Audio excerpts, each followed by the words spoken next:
Things are going from bad to worse in the Bronx, and what we're seeing right now is more than just a rough patch. It's a full-on unraveling of a team that was once feared throughout the league. The Yankees are collapsing right before our eyes, and their latest defeat against the Texas Rangers felt like the final straw for many fans. This wasn't just a loss. It was a complete meltdown that exposed every single crack that's been widening since mid-June. Let's rewind to Monday night. Globe Life Field was the stage for what started as a promising night and ended in absolute heartbreak. New York came out of the gate swinging, putting pressure on the Rangers early, loading the bases in the first and second innings. Momentum was theirs for the taking, but like we've seen so many times lately, they just couldn't deliver when it mattered. 0 runs from 2 golden opportunities. Instead, they had to rely on a massive 415-foot homer from Giancarlo Stanton to jump out to a 3-run lead. It was his 10th in the last 24 games, a stat that might sound impressive if it weren't being wasted in such frustrating fashion. On the mound, Max Fried did what he could, but it wasn't enough. 5 innings, 8 hits, 4 earned runs, 3 walks, and 8 strikeouts. A gritty, hard-fought outing that didn't steady the ship. It was clear from the jump that this wasn't going to be a pitching duel. It was going to be a battle of attrition. And in that battle, the Yankees were the first to blink. Then came the bullpen, and the unraveling began. For a while, it looked like things were under control. Luke Weaver, Camilo Doval, and David Bednar combined to hold a narrow 1-run lead into the 9th inning. It was tense, but the Yankees were clinging to hope. And then, as if scripted by a higher power determined to test Yankee fans' patience, Devin Williams gave up a game-tying bomb to Jock Peterson. The energy evaporated. The tension turned into dread. By the time the 10th inning rolled around, Jake Bird came in, got 2 quick outs, issued an intentional walk, and then served up an absolute heartbreaker. A 3-run walk-off shot to Josh Young. Just like that, game over. Another gut punch loss. Another game they should have won, tossed away in extras. And if that wasn't bad enough, the offense had one last gasp in the top of the 10th. Runners on the corners, 1 out. Austin Wells at the plate, and boom! Double play. Threat over. Hope gone. But here's the thing, this isn't just about one bad night. This loss was a perfect snapshot of everything that's gone wrong for the Yankees in the past couple of months. Since June 13th, this team has gone 18-28. That's not a small slump, that's a full-blown collapse. They are 0 for 6 in extra inning road games and 3 for 10 in extras overall. That's a trend. That's a symptom of a deeper issue. The offense has fallen off a cliff. Once feared for their ability to drive in runs in high-pressure moments, the Yankees now rank near the bottom of the league in hitting with runners in scoring position. The lineup isn't producing, the clutch moments are being squandered, and the pressure is mounting. And it's not just the bats. The injuries have absolutely decimated the pitching staff. Garrett Cole and Clark Schmidt are both out for the season, victims of Tommy John surgeries. Carlos Carrasco has already been traded away. Ryan Yarbrough is sidelined with an oblique strain. And even Louis Gill, who finally made his season debut, was rocked. 5 earned runs, 4 walks, and barely made it through 3 innings. That leaves the Yankees with Max Fried, Carlos Rodon, Will Warren, and Cam Schlittler trying to hold down a rotation that's fraying at the edges. No consistency, no rhythm, no reliability. And while some fans might have hoped the bullpen would pick up the slack, the truth is they've become just as shaky. Devin Williams has completely lost the zone. Weaver's early dominance has faded. The deadline additions, Bednar, Doval, Bird, all still trying to find their footing in pinstripes. Nothing's clicking. And let's talk about the mental errors. Because this isn't just about stats and lineups. It's about execution, or the lack of it. Anthony Volpe, who was supposed to be the next defensive cornerstone, is booting routine ground balls. Base running mistakes are piling up. Guys getting picked off, running into outs, missing signs. These are the kind of mental lapses that don't just cost games. They signal a team that's lost its edge, and maybe even its identity. Which brings us to Aaron Boone, the man in the crosshairs. The manager who's led this team since 2018, and during that time, only the Astros and Dodgers have won more regular season games. But all that success, all those numbers, they don't mean much when the team is falling apart right now. Fans are furious. They want answers. They want change. And for many, Boone has become the symbol of everything that's wrong. To his credit, Boone has always been steady. He's been the calm in the storm, a communicator, a player's manager, and the front office still believes in him, at least publicly. Brian Cashman has never been the type to fire a manager mid-season. In fact, the Yankees haven't done that since 1995. That kind of move goes against the franchise's modern DNA. But let's be honest, this isn't about tradition, this is about now. And right now, this team is hanging on by a thread. The locker room still supports Boone, or at least that's what we're being told. The higher-ups value his leadership in a media environment as relentless and ruthless as New York. And let's not forget, Boone's Yankees have come back from the brink before. They've weathered storms, silenced critics. But this time feels different. This slide doesn't feel like just a few bad bounces or a temporary cold streak. This feels like structural failure. The Yankees are now 60 wins and 53 losses. They've dropped to third place in the AL East. The Rays are breathing down their necks. The wild card race is heating up, and the schedule's not getting any easier. Tuesday's game? That's not just another regular season matchup. That's a must-win.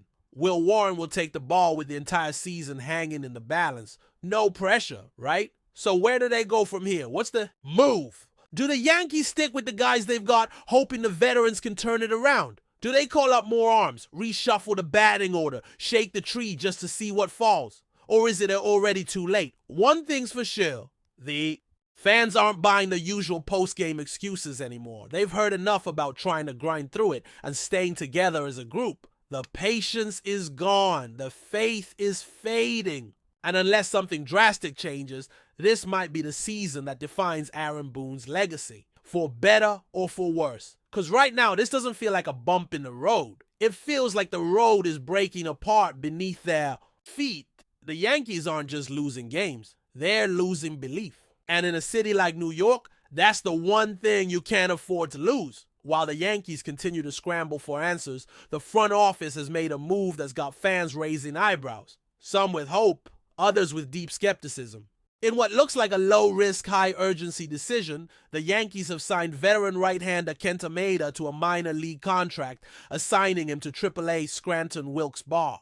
On paper, it might not look like a blockbuster move, but when your rotation is in shambles, sometimes even the most unglamorous additions can end up being season-saving. Still, the big question remains, is Maeda a legit solution, or is this just desperation disguised as strategy? Let's get real about where Maeda is right now in his career. The 37-year-old has had a long and winding journey through Major League Baseball, with flashes of brilliance and stretches of outright disaster. Most recently, he was struggling to survive on a roster. With the Detroit Tigers, his numbers were hard to look at. A brutal 6.09 earned run average over 112 and 1/3 innings in the 2024 season. Those kinds of stats aren't just red flags, they're alarm bells. Eventually, Detroit had seen enough. Maeda was shifted to the bullpen, then designated for assignment, and finally released outright. It didn't get better right away.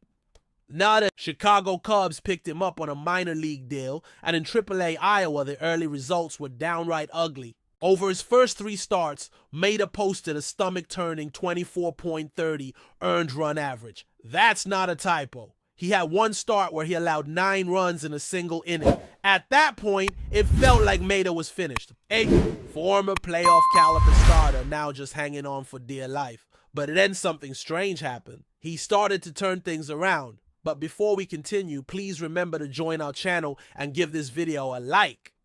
Your support allows us to keep bringing you the latest news about the New York Yankees. Feel free to share your thoughts on the news in the comments. Yoan Moncada is officially a New York Yankee, and his arrival brings a surge of excitement to the Bronx. After years of speculation about potential fits for Moncada's unique combination of power, speed, and defense, the Yankees have finally secured the Cuban star to bolster their infield. Known for his switch hitting capability and electric athleticism, Moncada slots perfectly into the Yankees' infield rotation, likely filling the hot corner at third base. His presence adds depth and versatility to a lineup already stacked with sluggers like Aaron Judge, Giancarlo Stanton, and Anthony Rizzo.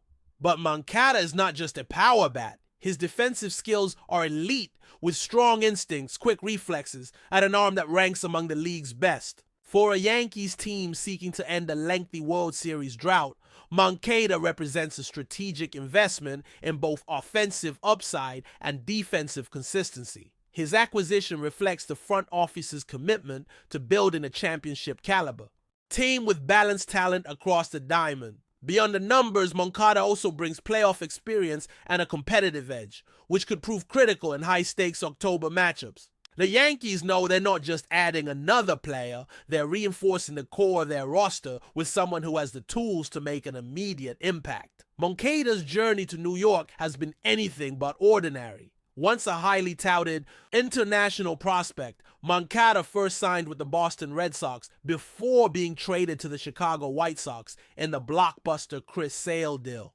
There, he developed into a foundational piece for a rebuilding White Sox squad, flashing elite tools and earning recognition as one of the top young infielders in the game. While injuries and inconsistency have occasionally hampered his career, Moncada remains a dynamic talent when healthy.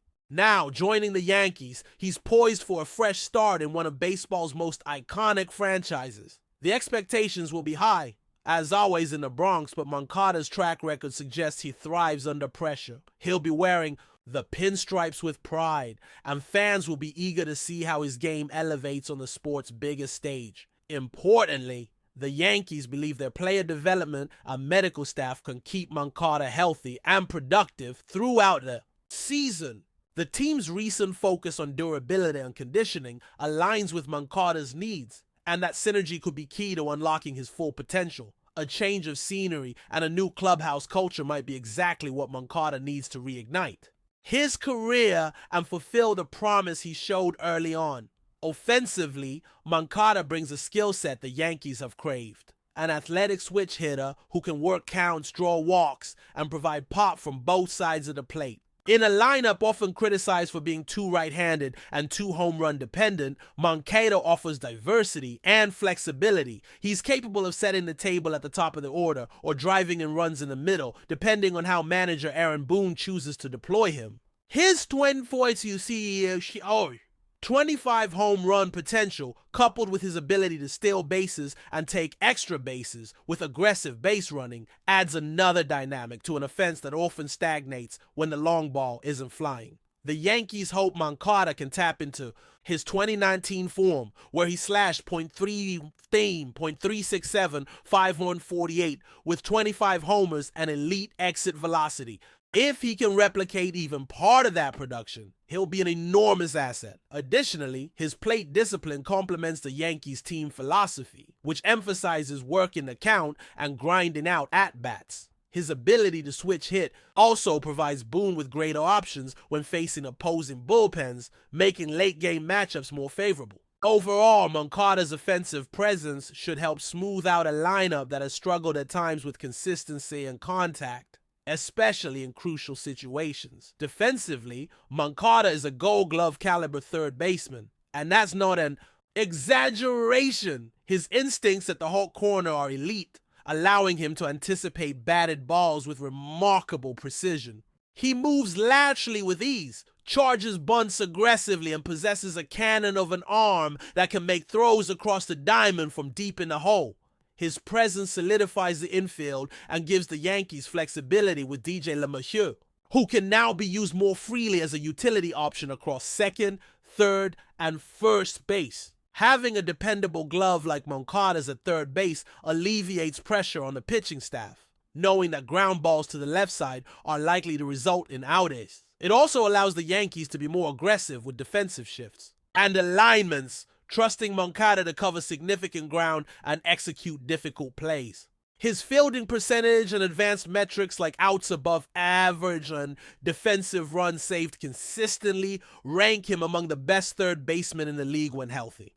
Importantly, Moncada's defensive intensity sets a tone for the rest of the infield, and his leadership on the field will resonate in a clubhouse filled with veterans and young talent alike. With his glove, the Yankees are measurably stronger. Beyond his on-field contributions, Moncada brings an intangible swagger and passion that resonates in New York's high-octane baseball environment. He has a flair for the dramatic and a presence that commands attention, something Yankee Stadium fans are sure to embrace. His experience in international play, including with the Cuban national team and the World Baseball Classic, gives him a seasoned edge in pressure-packed situations. He's known as a quiet leader, someone who leads by example and brings intensity to every game. That mindset aligns well with the Yankees' renewed emphasis on grit, toughness, and accountability in a clubhouse that has seen its share of injuries and underperformance. Moncada's arrival injects energy and optimism. His off-field interests, including a burgeoning music career,